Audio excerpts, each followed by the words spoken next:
तो सबसे पहले हम लोग उस टाइमलाइन को देख करके एक पैनोरामिक व्यू में इस बात को समझने की कोशिश करेंगे कि ये जो 7 साल का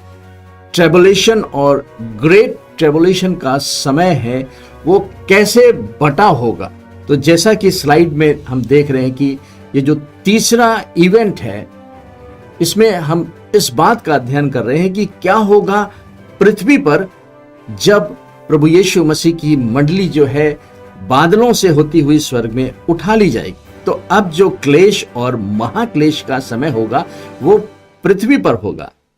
जिसमें कि कलीसिया के उठाए जाने या रैप्चर के 7 साल तक का क्लेश और महाक्लेश का, जिसे हम लोग ट्रिबुलेशन और ग्रेट ट्रिबुलेशन के अंतर्गत अध्ययन कर रहे हैं, और इसकी शुरुआत ही जो है वो रैप्चर के बाद होती है। तो कब होगा ये ट्रिबुलेशन और ग्रेट ट्रिबुलेशन के समय काल की शुरुआत? ये समझ में आ रहा है कि जैसे ही मंडली का रैप्चर हो जाएगा, यानी कि मंडली प्रभु यीशु मसीह के द्वारा बादलों में होकर उठा ली जाएगी, तब इस काल का समय शुरू हो जाएगा जो कि 7 साल का होगा। यहां पर अगर हम देखें तो रैप्चर जो है वो मंडली में पाए जाने वाले विश्वासियों का बदलना या उठाया जाना होगा। इस रैप्चर के बारे में हम लोग ने पहले ही अध्ययन कर लिया है, जिसमें यह देखा कि जो लोग यीशु मसीह में सो गए हैं, या अगर हम लोग फिजिकल टर्म में बातचीत करें तो वो मसीह में मर गए हैं, ऐसे लोग सबसे पहले रैप्चर के समय जिला करके उठाए जाएंगे,